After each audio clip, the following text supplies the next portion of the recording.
Things happening. Okay. Mr. Music. Just Bum, ba, ba, bum, bum, bum, ba-da-da.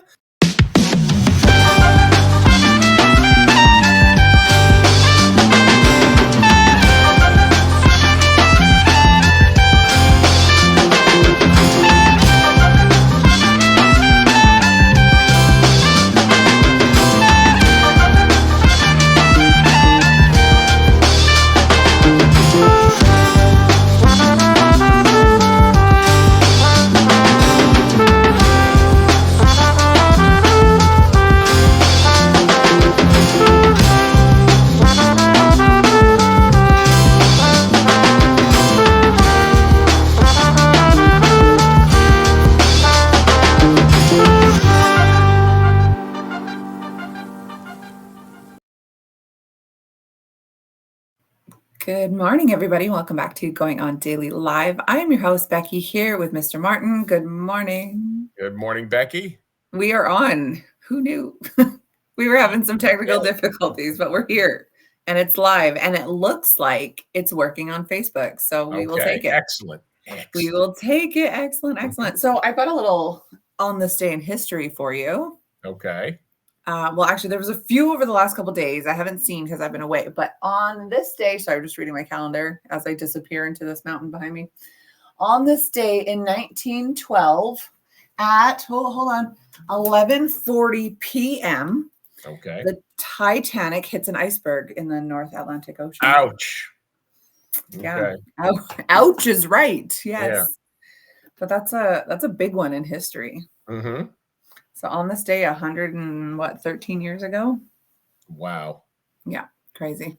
And the thing about that story is, as a society, have we learned the lessons of the Titanic? I don't think enough. Right? Mm-hmm. I mean, simple precautions, common sense. Right. Yeah. Maybe don't. Have you taken a cruise before? I haven't. They freak me out. I did. I took one cruise. It was I had fun. Didn't freak me out. But we're in the Atlantic, but we're pretty close. We weren't far from. We were going to the Bahamas out of Florida. Okay, so no icebergs at least. Yeah, no icebergs, no pirates, no pirates, hurricanes.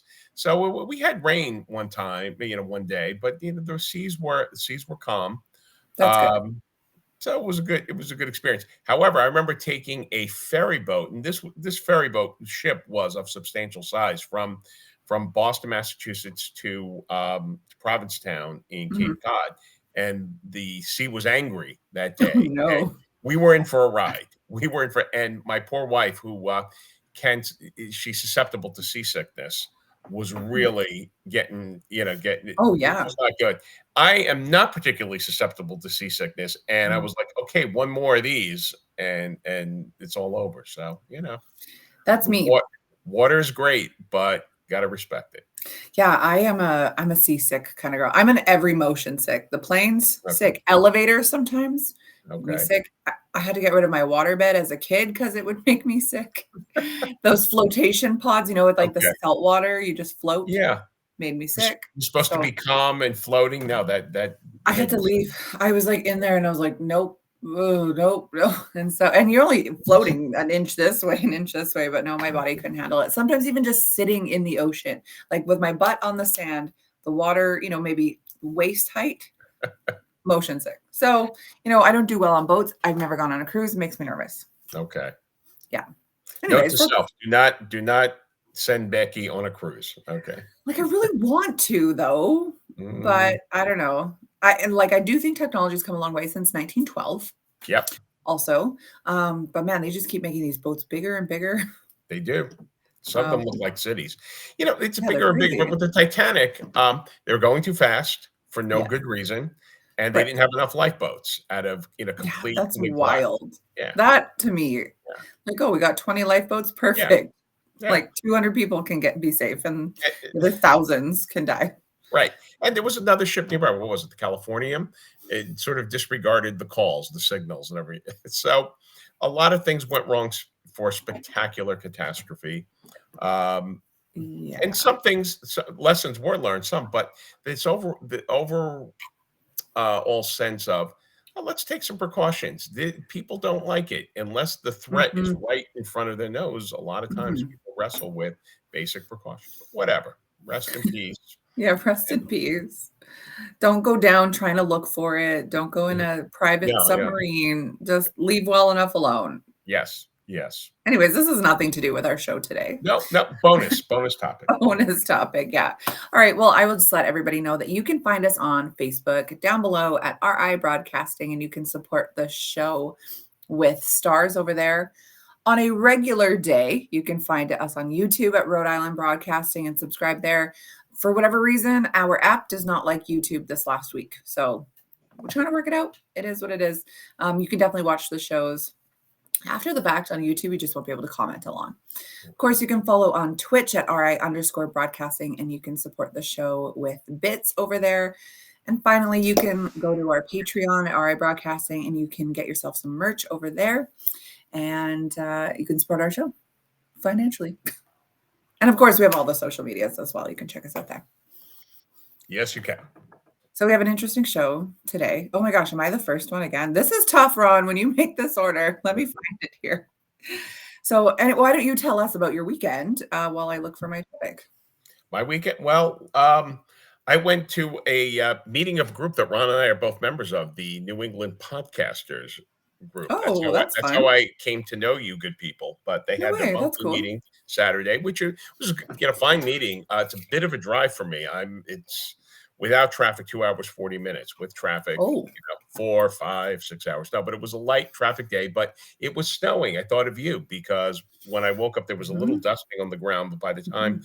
I got up to Northwestern Mass, it looked like February, even though it's April. I said, Yeah. this must be what it's like to live in Canada. Yeah. Definitely. And Alberta for sure, because we Mm. have the mountains where I live. Our weather is very inconsistent. So, like Friday in the mountains, beautiful. Saturday morning, a little windy, overcast, but beautiful. Then Saturday afternoon, wet, rainy, snowy, disgusting, lots and lots of Mm. snow. Sunday morning, sunny, no snow. So like, yeah, it's very inconsistent where we are.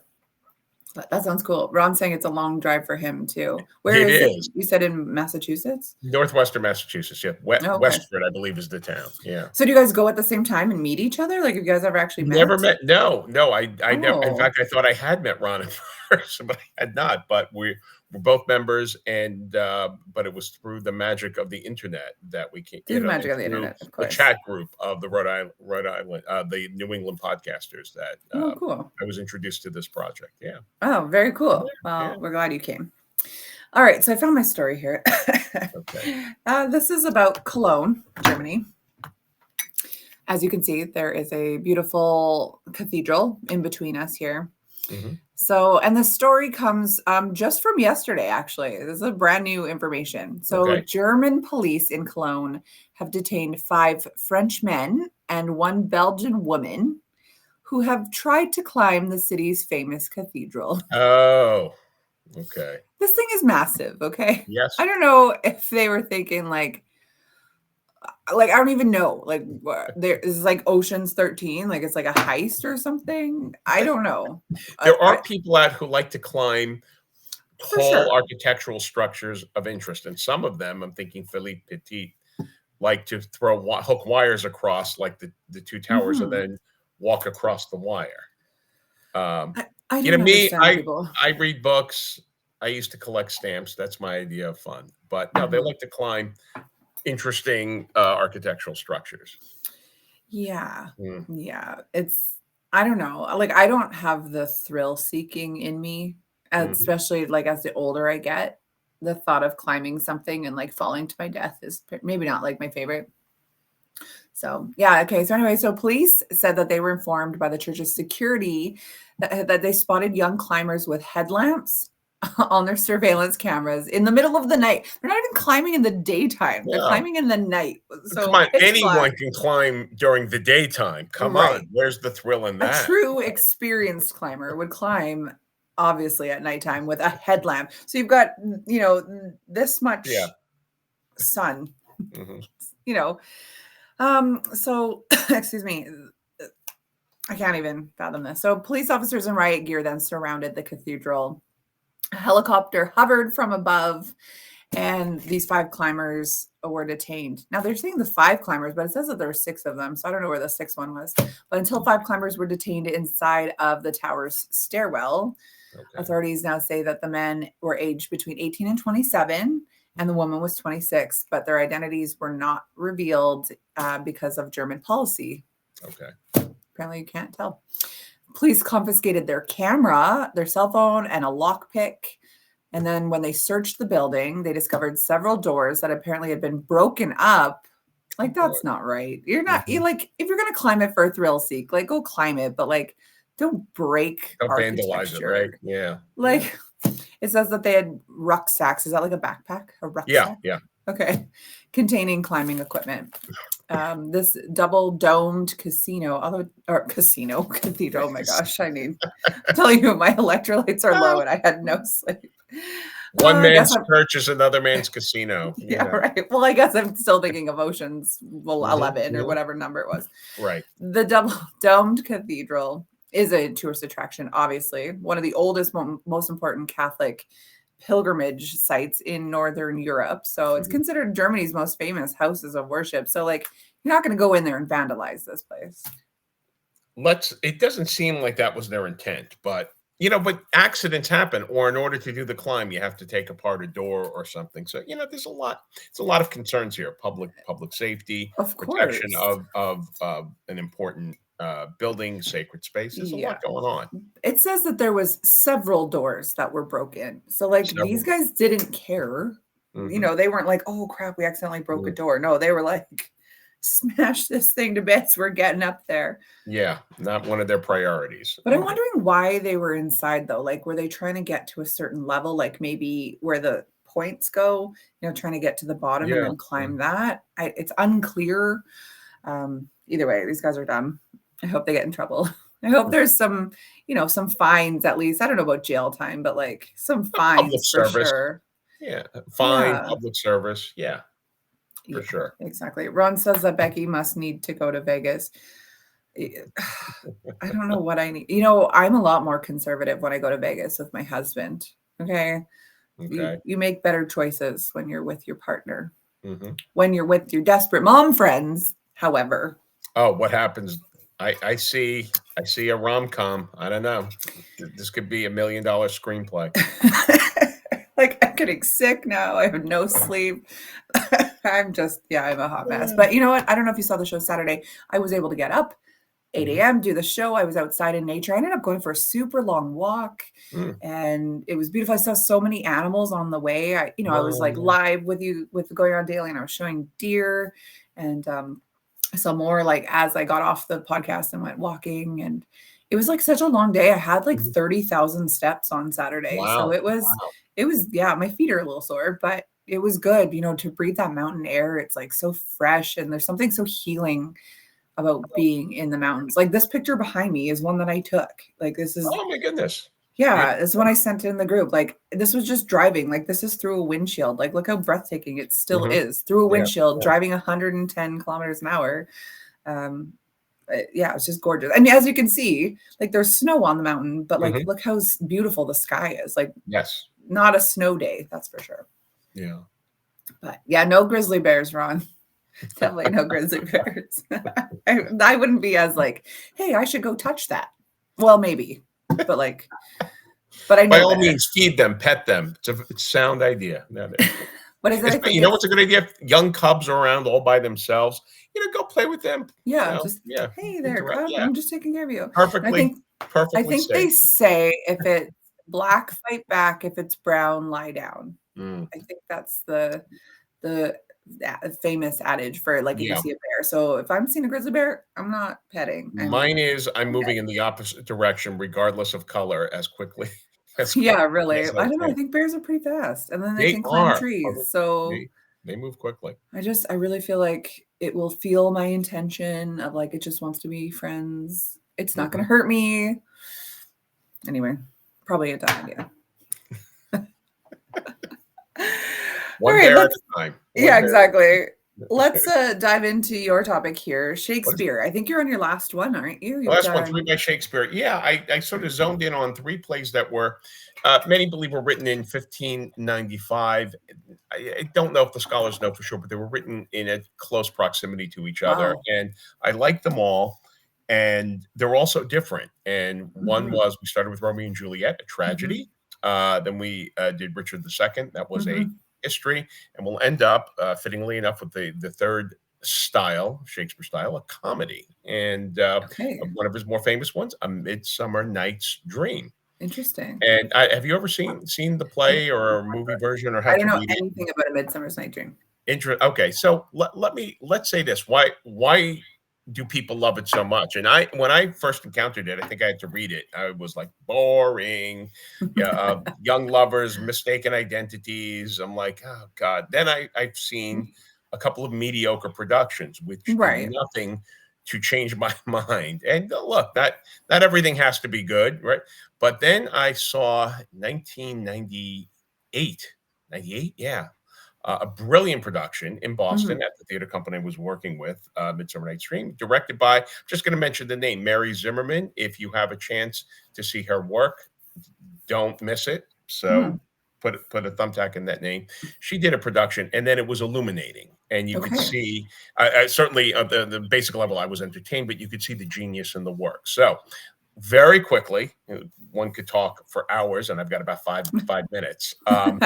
It Shakespeare didn't never saw a plot that he wasn't happy to borrow or steal, as they Hmm. say. Midsummer Okay. Night's Dream, a wholly original creation. Wow. And there is a lot going on. A very imaginative piece. Very nominally, it is set in Athens at some unspecified time of the past, Okay. and it is the occasion of the Duke, Theseus's, on the eve of his marriage, or a couple of days before his marriage, to Titania, who is a princess of, oh, I forgot what exotic land, but they're getting married, and the whole town is abuzz. And so you are introduced to a bunch of young lovers, and I'll just say that, someone loves someone, but she loves someone else. Father doesn't approve. These young 20 something young men and women go off on the woods and have a little adventure. You also meet a other bunch of characters called the Rude Mechanicals, and they were basically, skilled artisans, craftsmen, blue Hmm. collar workers, a weaver, a joiner.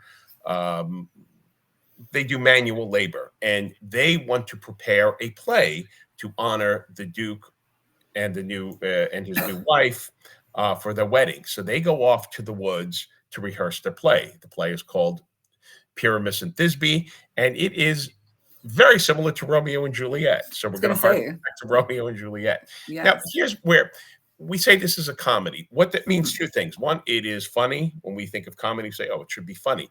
In a classical sense, that's almost a byproduct. What Right. what really marks a comedy is that it ends in marriage. Marriage, Oh, it's because marriage hilarious. means procreation, because marriage is what society says this is the acceptable and appropriate way that we reproduce.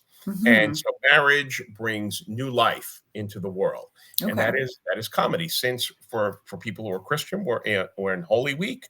I would draw the analogy: Easter is often thought of Right. as a comedy, not because Oh, it's particularly funny, interesting. but Right. because Christ was resurrected from the dead. There is the promise of new life, and the great poet Dante Alighieri calls his great poem the Divine Comedy, because Hmm. it is not because it's funny, although there is some humor in it, but he goes through a journey through hell, purgatory, and then finally knows the bliss and redemption of heaven. It is not. It is a divine comedy. So this is what comedy means: marriage, rebirth. And there's going to be Hmm. plenty of marriage in this. But before you get there, there's a lot of wacky stuff that happens. And when something to think about in this play, conceit is, here is Athens. This is where normal life happens. People go to work, people fall in love, people get married. Hmm. King is going to marry the queen. When you go to the woods, and you go to the woods at night, well, that is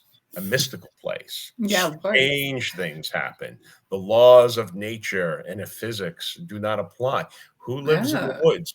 Creatures, Yeah. fairies.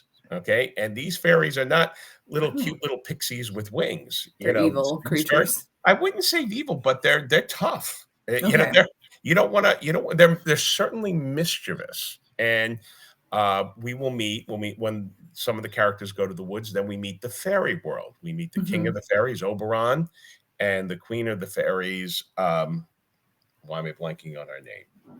Titania. Okay, and Like Titanic. yeah, almost. So all of these characters now meet in the woods and mayhem happens. Hmm.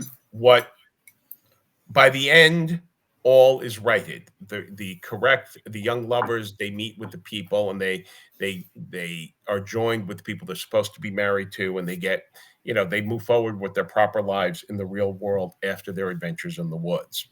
But I'm gonna focus a little bit on this group of people called the Mechanicals, the Rude Mechanicals, who go to the woods to rehearse the play that they're giving as an offering for the Duke. So while they're there, one of these men, his name is Nick Bottom, and he is a pompous ass, but he's not a bad person, and he's a well-meaning person, but he is so full of himself, and he fancies himself the greatest actor. So while they're Okay. rehearsing, what you see is bad acting, and you see him being a ham, and you see him thinking how wonderful he's going to be, and he's kind of tiresome. And so what happens? One of the things that happens is the king of the fairies, Oberon, is having a fight with the queen, and so he decides to have a little mischief on her. So she is placed under a spell, the queen of the fairies, that when she wakes up, she's going to fall in love with the first person she sees, madly. Mm.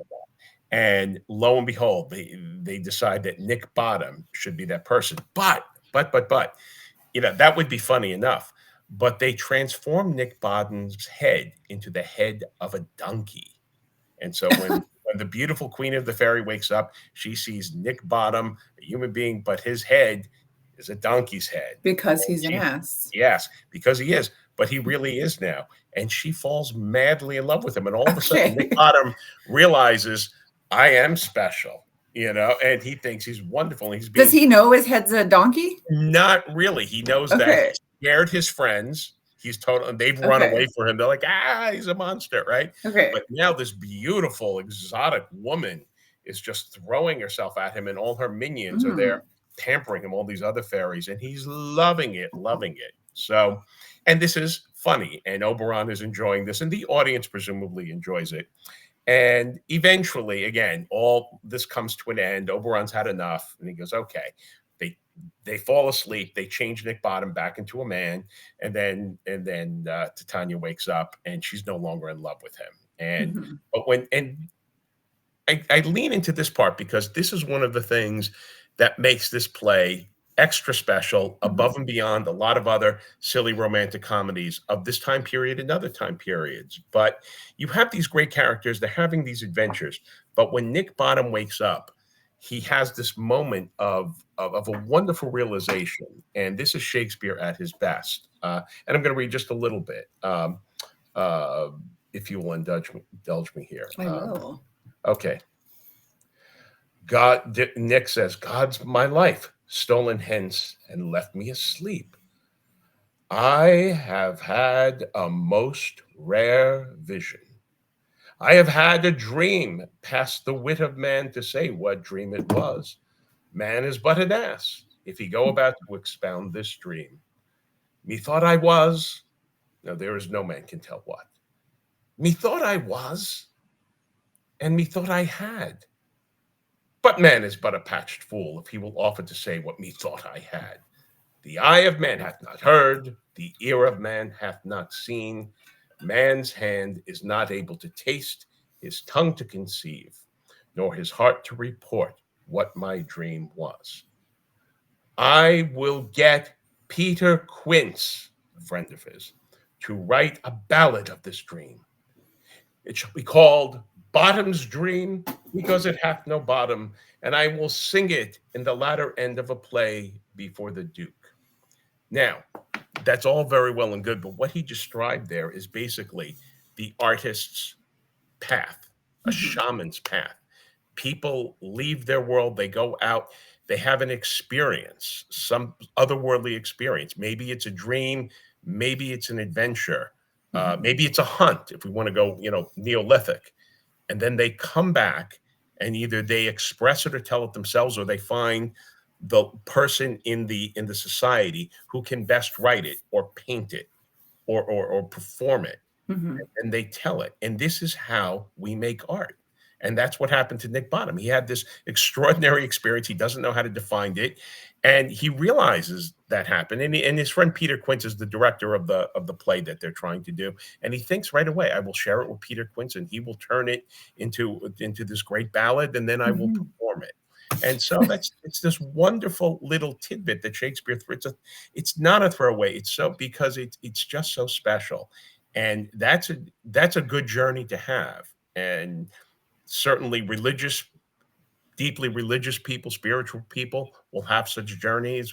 Think of Moses and the vision of the burning bush. Right. Artistic people have those journeys. I wish everyone could have one, or seek them out. Right. But the process of having this experience and then coming back and sharing it in some sort of structured way with your Mhm. community, well, that is art. Whether it's rock music, whether it's painting, whether it's Mhm. ballet or poetry, that's what we do. And Shakespeare put it in his play. So It the play sort I'm sorry. No, I was just gonna say the plot is so interesting. Like it's different than It yeah, is. The threads are Some of the threads are sort of, we know the story. This is someone loves this girl, father doesn't approve, the girl, it's yeah, messy. But now you have the stuff going on with the fairies and their yeah. mischief and then Nick Bottom. And so the way it's woven together and then comes together at the end makes it special. And the Mhm. play ends with these rude mechanicals perform the tragedy of Pyramus and Thisbe, which is a Romeo and Juliet story. They perform it horribly, Mhm. and Nick Bottom is horrible, and everybody's laughing at it. But as one should at this wedding occasion, and so Yes. there it is. One other thing about Midsummer Night's Dream that everyone knows it has touched their lives in a particular way culturally, and Mhm. some know it, some don't. But uh, in Western society, very common wedding theme at the end of the wedding goes bum bum ba bum bum bum bum bum ba ba bum ba ba bum. It's played often in church Yes. weddings. You see it in movies all the time.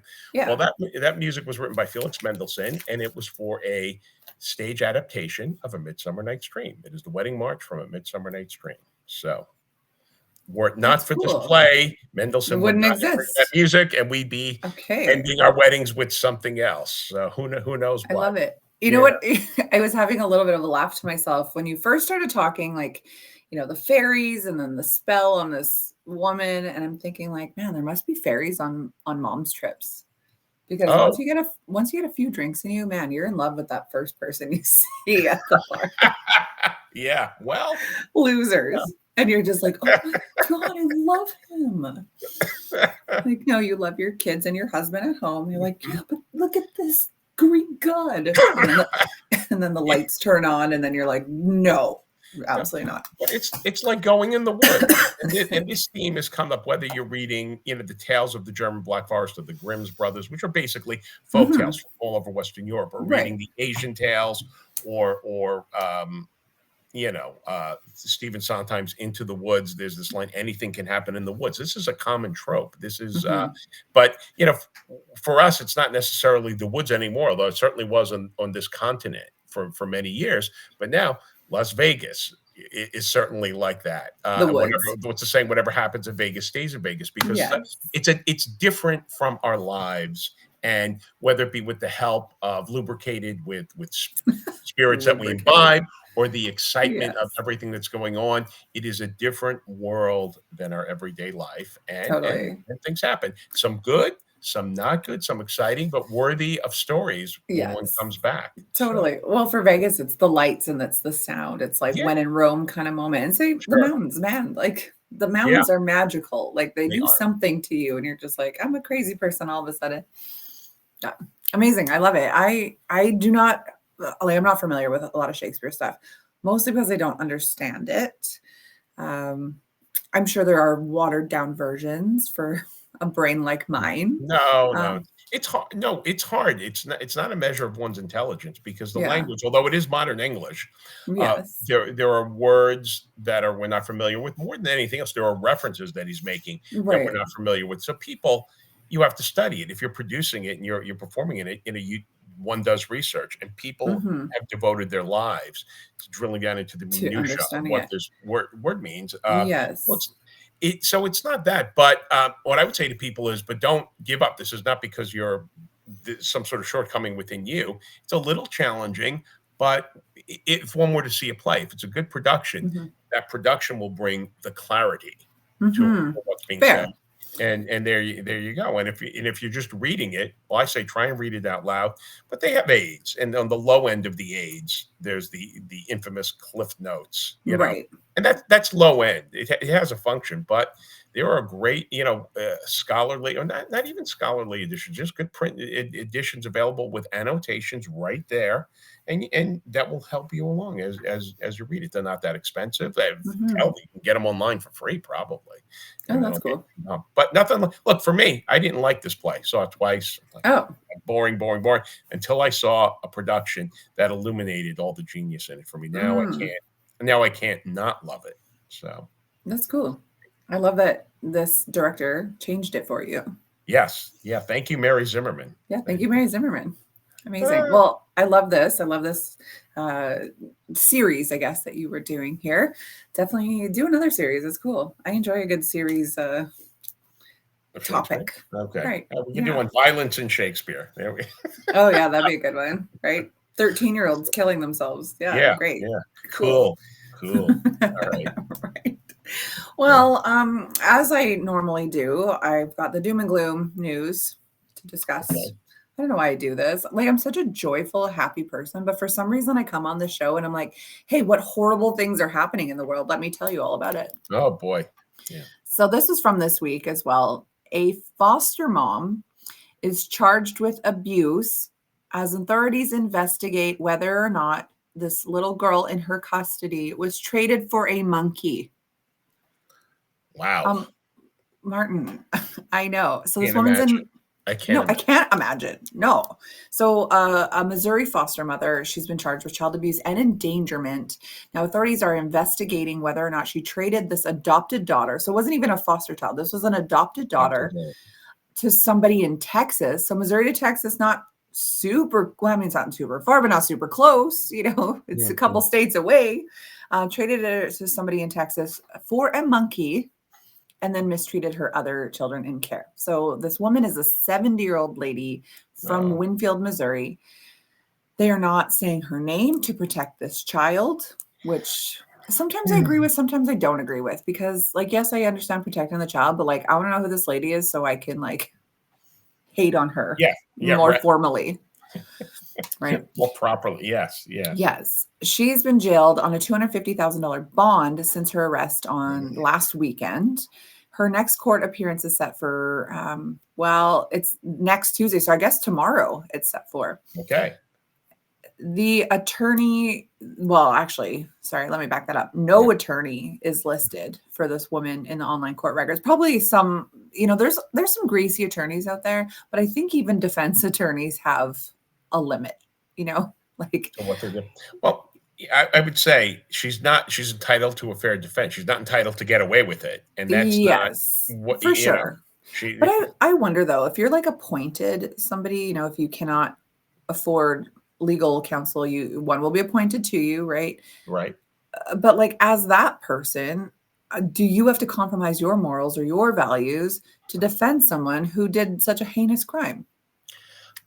I don't think, I'm not speaking with absolute expertise, just sort of in the cobwebs of my mind, but Mhm. you are not obliged to one do anything illegal. And if you know of that they did something illegal, you can't Mhm. lie about it. You have to, um, so you have to give them their representation, but Mhm. some of that is just like, plead guilty. You Right. confessed you did this, you showed me the weapon. Okay, I'm here to plead guilty, and I will.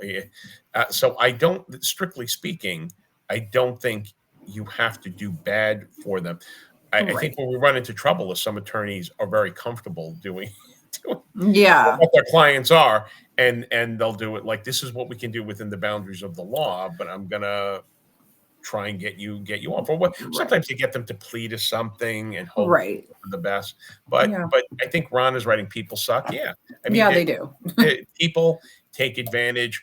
You know, prosecutors, some are great people Mhm, doing the mhm. Lord's work. Others are ambitious. They're like, nope, I'm going to go after them. I know they're innocent, but Exactly. this is a good case for me, and blah blah blah. So the human condition weighs in, but I don't think you are obliged to Yeah. be a co-conspirator after the fact with your clients. I'll ask my Right. daughter. Yeah. Yeah, please do. She's going to become a lawyer in less than a month. Amazing. Oh, good for her. She graduated from law Congratulations. school. Thank you. Nice. I did think about it. I was pretty set on it. I met this guy. He was a lawyer in Montreal. He Hmm. had convinced me, like, well, actually, he had convinced me not to. Let's put it that way. I was like on the track. I was finishing my school. I was a single Okay. mom. I was finishing my degree because I had to drop out because I got pregnant and it just was not the right time to go back to school. Hmm. Had two babies, very young. So, I was going back to school. I was finishing my degree and I met this lawyer and he was like, "You've got two young daughters." Like at the time, I think they were 5 and 3. And he's like, I'm at the office all day long. He's like, "You have to understand that. Like I am busy Yeah. all day." Yes. And so, it kind of talked me out of it. And I'm thankful for that. But I mean, like anything, like your wife's a doctor and she was able to be a loving mom and wife for all these years. So I mean, there is balance. And I think There is maybe balance, but single mom with two very young yes. babies. It's not saying it's impossible, Yes. but It would have been it's difficult. not Yeah. the ideal way to do it. Yeah. And And I mean, I ended up meeting my husband 2 years later and getting married, whatever, 6 years later, whatever it was. But I didn't know that at the time. And yeah. so in that moment, I thought, oh, you're right. I am a single mom. I'm already so stressed out with these Mhm. kids. I'm tired and Yeah. I don't want to miss more time with them. So ultimately, I didn't do it. But anyway, that's not a story about me and my life choices. But yeah, Well, you that's your are a daughter. better mother. Let's Then I am put lawyer. this forth. No, you're a better mother than the lady from Alabama with the monkey. And I think Missouri. Missouri. I think if she just abandoned the child, that would be bad Hmm. enough. Okay, that Yeah. that would be horrible. But trading it for a monkey seems to be like what Yeah. it Like begs the question, what is her mental health like? Has anyone totally. even questioned that? Because maybe that's the Right. defense that Well, this woman needs treatment. She shouldn't be caring yeah. for children. Okay, But so this article goes into a little more detail about the story, about this woman. This is gross. So it says that this woman has been a foster mom or an adoptive parent to mm, 200 children mm, over a span of a decade. That's a big turnover. 210 years. That is yeah, wild.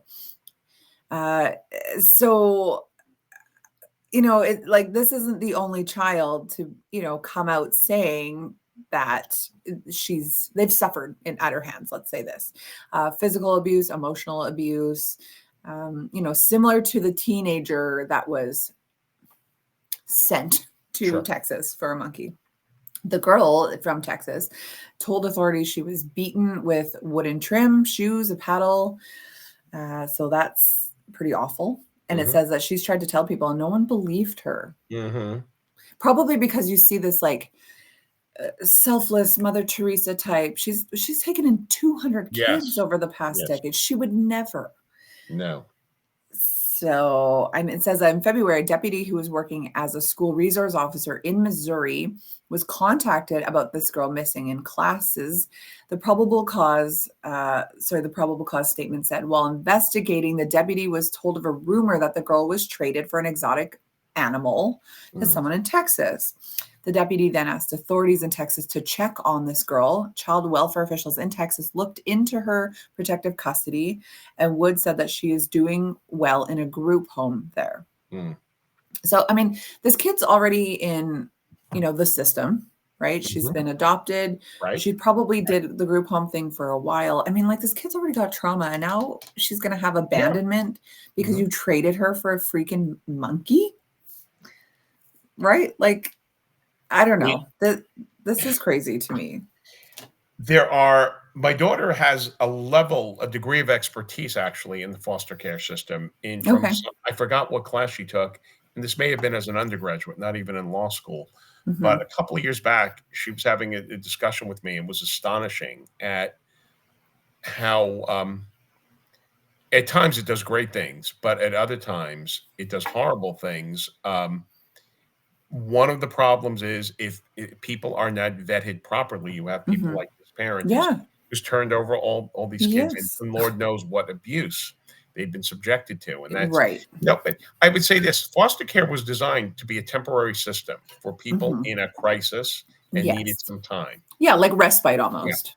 and it sometimes it works that way. I think just as often it doesn't, and it gets dicey for uh, the kids and sometimes for the parents, the legitimate parents who in good faith use the system, but now there's this pressure, why don't you give the kids up? So it gets very messy, and it seems like if nothing else, this is a situation where someone has been doing this for a decade and probably Mm. shouldn't have been approved. And Mhm. that Mhm. has to, if nothing else comes of this, but that she's now out of the system and can no longer foster kids, that's Well, probably a at plus. at, like, the absolute Right. bare minimum. Yeah. I'm hoping it goes further than that here There should because be accountability, absolute 100%, well, it 100%. says that, like it says that in an interview, that his office had learned, and his is the prosecutor, his Yeah, office had learned that there were over 250 calls to a child abuse hotline about the adoptive's mother's home over a course of about 15 years, but no criminal reports ever were placed. Like 250 is probably like one or two, I would say maybe you should look into. yeah, 250 seems extreme. yep, So it sounds like, according to this statement the teenage girl gave, the woman was staying with in Texas, mm, worked out of town, and left for a few days at a time to go take care of exotic animals. The girl said she wasn't subjected to forced labor or sexual abuse, which is awesome. I mean, obviously, in like a human trafficking case, that's usually sort of the end mhm, goal. The woman then told a detective that she was friends with the girl's adoptive mother and took her in to give the pair a break from each other. mhm, Okay. The girl stayed there for over a month, but when authorities interviewed the woman, she said she no longer wanted the girl there, but the girl's mother wouldn't make arrangements to bring her home. So it does sound like, it was sort of like, okay, take this kid for me. I can't handle her. The friend was like, okay, I will take her here in Texas for a break. mhm, Sort of like crossing that like unethical boundary, but okay, I mhm, appreciate this, whatever, if the girl's safe. And then it sounds like, okay, I don't want her anymore, take her back. And then the mom's like, no, I don't want her either. And then it sounds like maybe, hey, if you keep her, I'll give you this monkey. Like I'll give you this exotic pet sweetening as the deal. Yeah, as a dowry yeah, for, like, I don't I just I my mind, I was reading mhm, this last night in and out of consciousness because I yeah, passed out real early and I was like, crap, I need to do my topics for tomorrow. And so I'm reading it and I'm just like really having a hard time understanding like what goes on in people's yeah, brains. Like that's the yeah. $1 million question. What the heck goes on in people's Right, brains? But what are you thinking? Yeah. You see, the whole yeah. system is breaking down here too. Hmm. If you pull on this thread, and again, hold the woman responsible, but Hmm. I think you're gonna see neglect from an administrative standpoint, like, why weren't Yeah. people on top of this, given Yeah. the Exactly. amount of issues? You said reports were filed, and why weren't they Hmm. followed up on, you know? Yeah, it's saying It's a on sad its story. face. Yeah, Yeah, it's saying on its face, it just seems like there was a systemic failure yeah, somewhere. yeah, Like, yeah, yeah. like not just a failure, failures plural times Failures, yeah, 250. yeah, It says we're looking into it to see if that's the case, how it can be addressed, and to the extent that there's any criminal behavior associated with it, we will look into that as well. At the end of the day, this is a child abuse hotline. You have to listen to the child regardless of what it is. Obviously, a lot of kids went through a phase. I know I did as a kid. My kids have said it too. Like, I'm going to call child services and you're going to go to jail because you spanked my bum. Like, do it. Call them.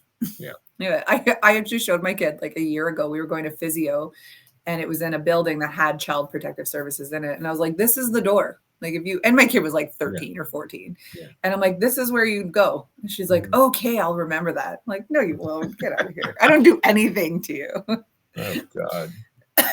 But yeah, so anyway, just a tragic story, to Yeah. bring doom and gloom to this Monday morning.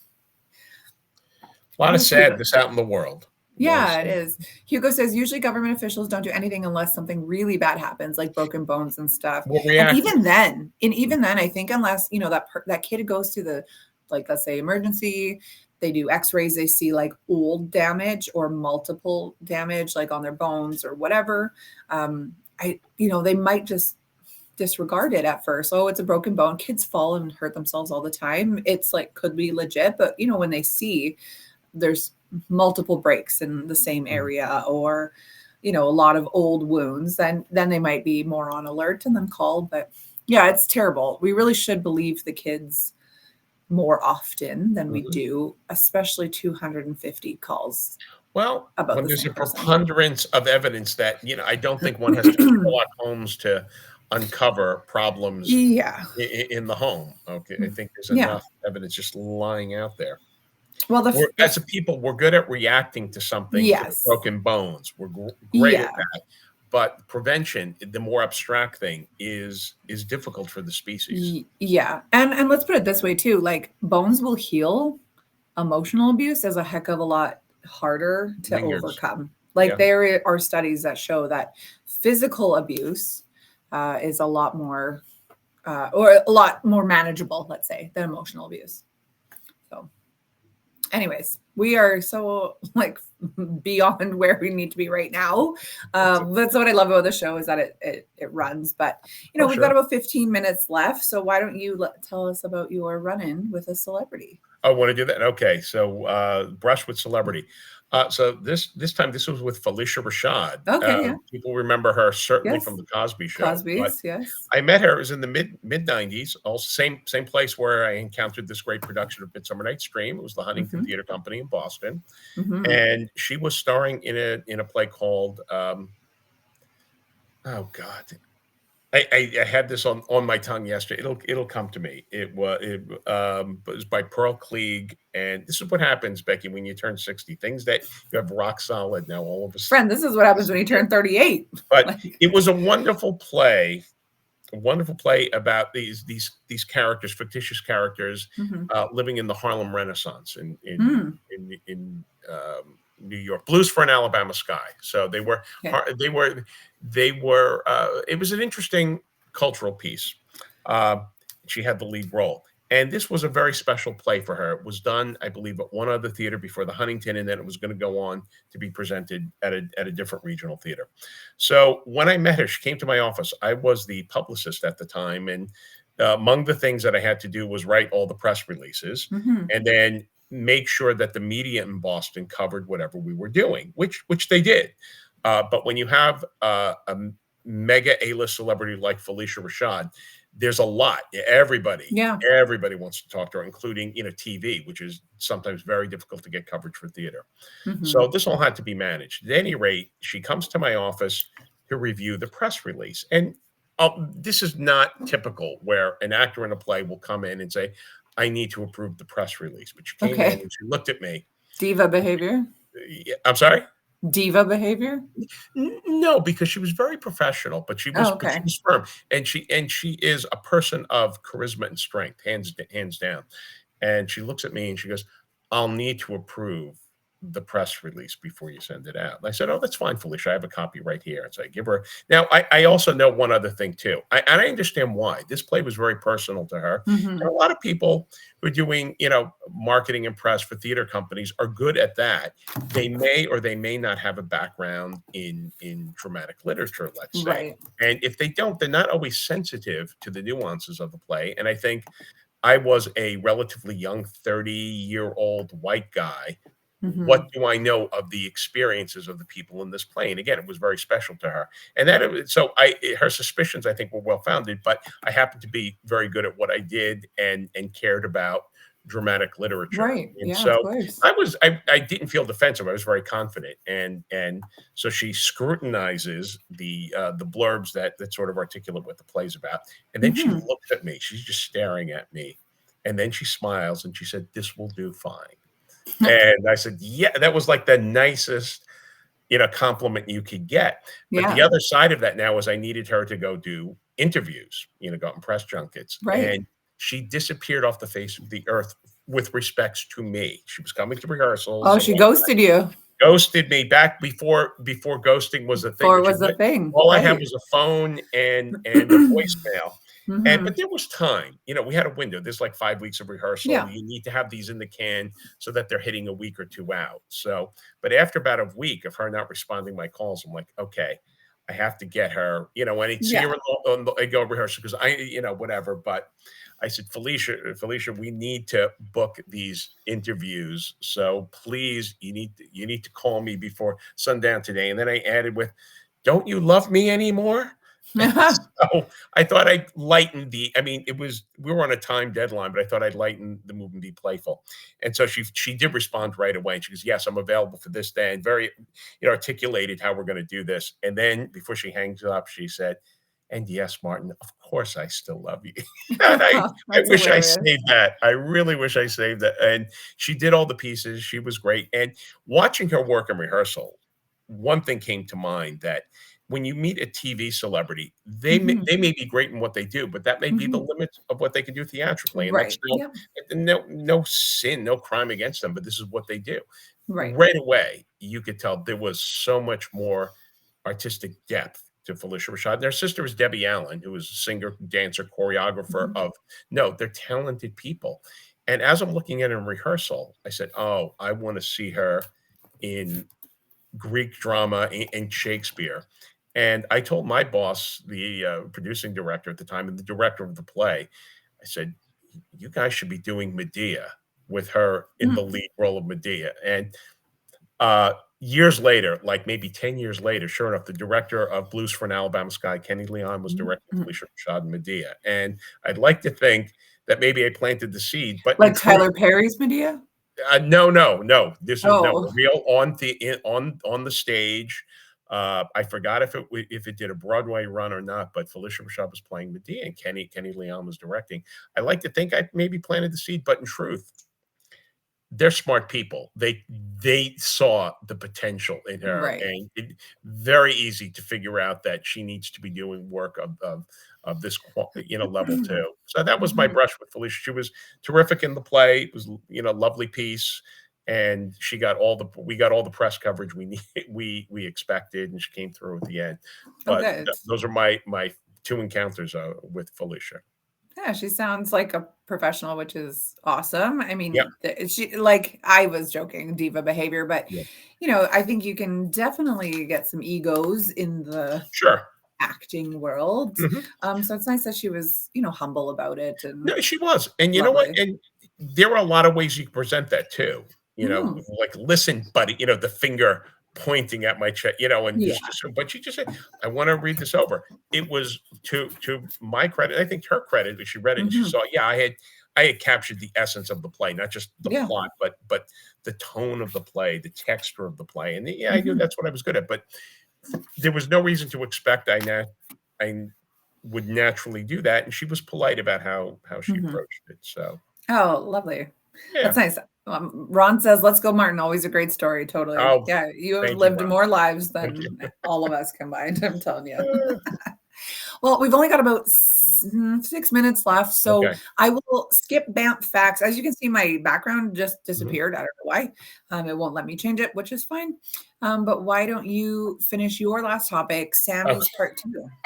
well, I had it all queued up on my computer, and it went blank, so now I Okay, feel what is the yeah, I internet? know, I have to, technology, but this is about the, Samuel J. Heyman, awards. These are awards given to Oh, federal right. workers, and Yes. I discovered it through this book Michael Lewis edited called "Who is Government?" And I'm almost Mhm. done. I'm not reading it, I'm listening to a recording of it, Mhm.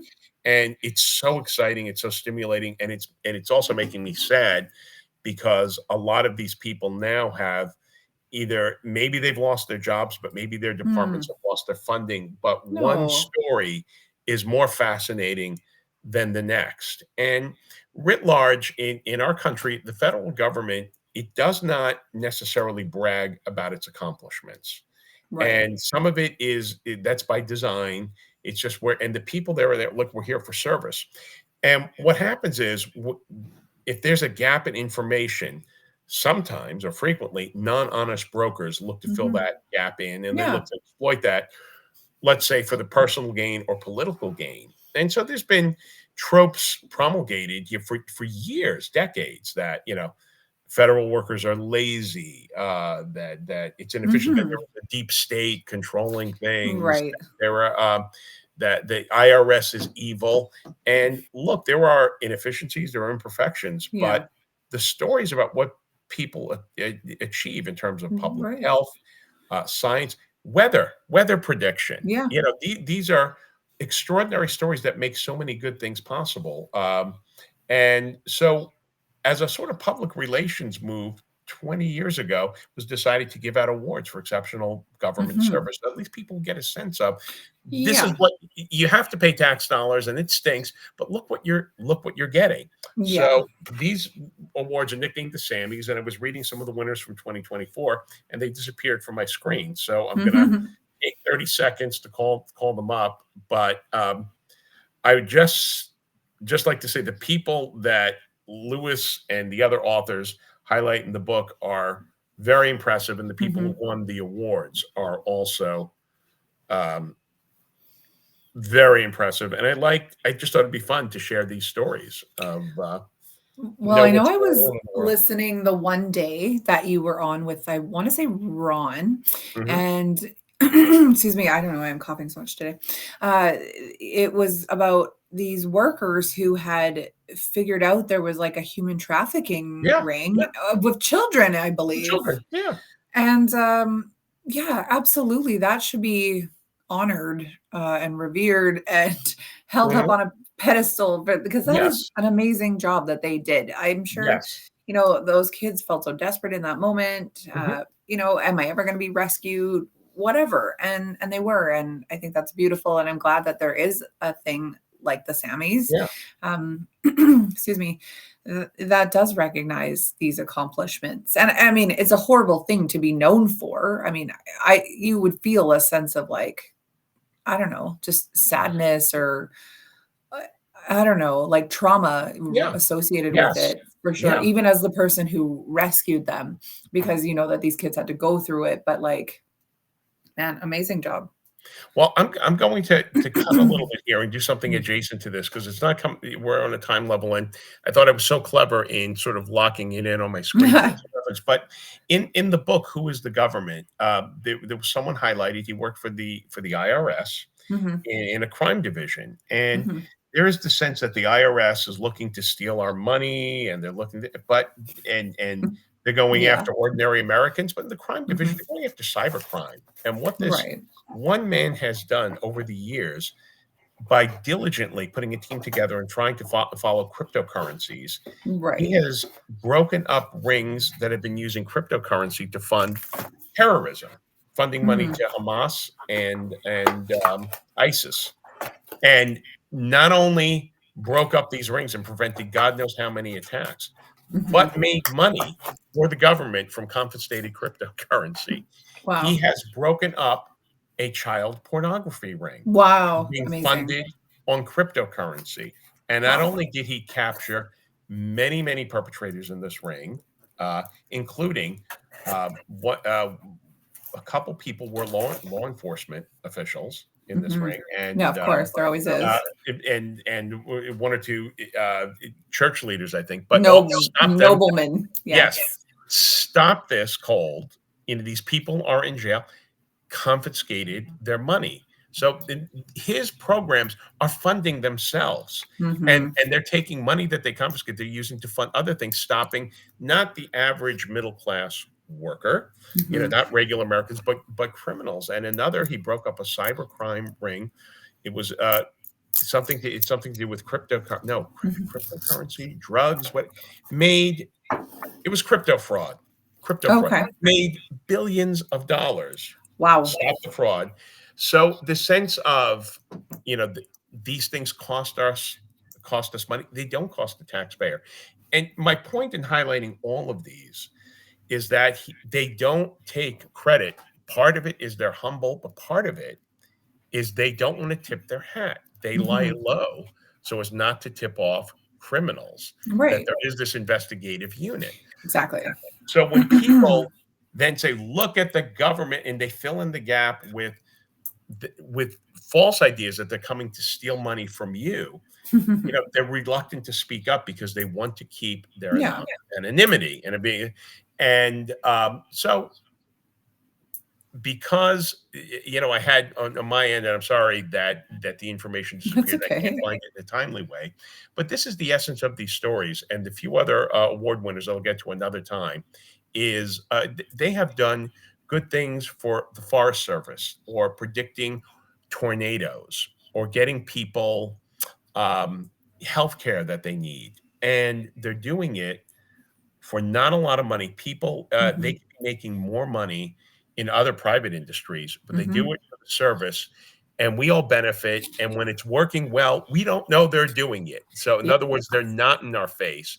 Government is not interfering with their lives. They're doing everything in sort of quiet in the background, and they give us freedom comes because we don't have to worry about the tornadoes as Yeah, much. really. All right. Or we don't have to worry about Hamas getting, funding terrorist attacks here and abroad and everywhere, because we have good people cutting off the funding sources and arresting the Mhm. criminals. So, so a nod to all of them. And on a subsequent episode, I'll make sure I'll handwrite, if I Talk have the to, some of Sammys. the other winners. Amazing. Yeah, I'll just be very quick and then I'll end the show here. Like, even for conspiracy theorists like me, it is okay to accept that there are good people in certain fields. Yep. For me, I was super, super duper against cancer, chemo, radiation, like the traditional cancer Yeah. treatment as a money making industry. And someone said to me once, yes, I agree with you in that it's a big business. However, some of these people who are developing these treatments do genuinely care about Yeah. people getting better. And she's Yeah. like, not everyone is trying to hurt you. And I was Yeah. like, okay. And that was like the final thing that pushed me into doing chemo, which then, got rid of the Thank cancer. goodness. So Yeah. yeah. Anyways, that was a great story. I'm excited to hear the actual part 2 next week when you're Okay. back with Ron. Check us out tomorrow. It'll be Lily and Ron together. I like their Yay. dynamic. I'm excited about that. It will Okay. be Kenny and I on Wednesday, All and right. it'll be Ron and Jennifer on Thursday. So we've got a good mix of people here this Love week. all the new folks coming on board too. That's Yeah, great. and they're awesome. We have 3 new women. They're friggin' Excellent. awesome. I love them. Their dynamic between Excellent. all of us is so cool. So All right. check us out tomorrow, everybody. Follow us on all of our socials. And yeah, thanks for being here. Take care. Bye. Bye.